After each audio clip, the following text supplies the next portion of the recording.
രണ്ടാം നിപയ്ക്ക് പിന്നാലെ എംപോക്സും സ്ഥിരീകരിച്ചതോടെ മലപ്പുറത്ത് അതീവ ജാഗ്രതയാണ്. ജില്ലയിലെത്തിയ ആരോഗ്യമന്ത്രി വീണ ജോർജിന്റെ അധ്യക്ഷതയിൽ അവലോകന യോഗം ചേരുന്നു. പൊതുനിയന്ത്രണങ്ങളെക്കുറിച്ച് ആലോചിക്കാൻ എംഎൽഎമാരുടെ യോഗവും വിളിച്ചിട്ടുണ്ട്. രോഗം സ്ഥിരീകരിച്ച എടവണ്ണ സ്വദേശിയുടെ സമ്പർക്ക പട്ടിക വിപുലീകരിക്കാൻ സാധ്യതയുണ്ട്. വിമാനത്താവളം മുതലുള്ള റൂട്ട് മാപ്പ് ഉടൻ പുറത്തുവിടും. മഞ്ചേരി മെഡിക്കൽ കോളേജിൽ ചികിത്സയിലുള്ള യുവാവിന്റെ ആരോഗ്യനില തൃപ്തികരമാണ്. സി.വി. അനുമോദ് വിവരങ്ങളുമായി ചേരുന്നു. അനുമോദ്, ഒരു ആശങ്കയിൽ കൂടിയാണ് മലപ്പുറം ജില്ല പ്രത്യേകിച്ചും കടന്നുപോകുന്നത്.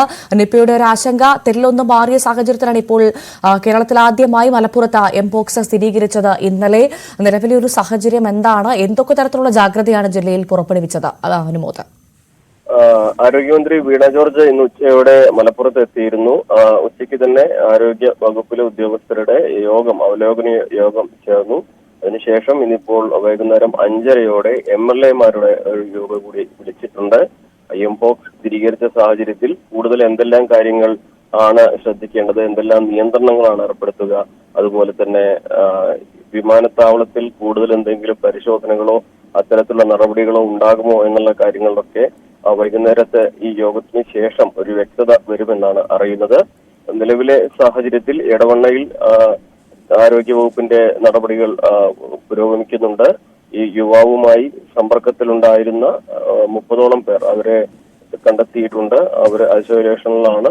നിലവിൽ അവർക്ക് ആർക്കും തന്നെ രോഗലക്ഷണങ്ങളില്ല എന്നുള്ളത് ആശ്വാസകരമായ ഒരു കാര്യമാണ്. പക്ഷേ ഏതൊരു സാഹചര്യത്തെ നേരിടാൻ വേണ്ട നടപടികളാണ് അവിടെ പുരോഗമിക്കുന്നത്. അതുപോലെ തന്നെ ഏറ്റവും അധികം പ്രവാസികൾ എത്തുന്ന ഒരു ജില്ലകളിൽ ഒന്നുകൂടി മലപ്പുറം. മാത്രമല്ല കരിപ്പൂർ വിമാനത്താവളമാണ് മലബാറിൽ തന്നെ ഏറ്റവും അധികം വിദേശത്തു നിന്നുള്ള ആളുകൾ വരുന്ന ഒരു സ്ഥലം.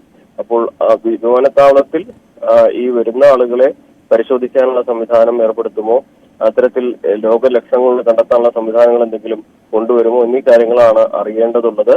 അപ്പോൾ ഇതിലൊക്കെ തന്നെ ഇന്നത്തെ ആരോഗ്യമന്ത്രി ജനപ്രതിനിധികളുമായി നടത്തുന്ന കൂടിയാലോചനയ്ക്ക് ശേഷം കൃത്യമായ ഒരു ചിത്രം ലഭിക്കുമെന്നാണ് അറിയുന്നത്. എന്താണെങ്കിലും 5:30 ജനപ്രതിനിധികളുമായിട്ടുള്ള യോഗം നിശ്ചയിച്ചിരിക്കുന്നത്. അതിനുശേഷം 6:30 ആരോഗ്യമന്ത്രി മാധ്യമങ്ങളെ കാണുമെന്നാണ് അറിയിച്ചിട്ടുള്ളത്. സി.വി. അനുമോദാണ് വിവരങ്ങൾ പങ്കുവച്ചത്.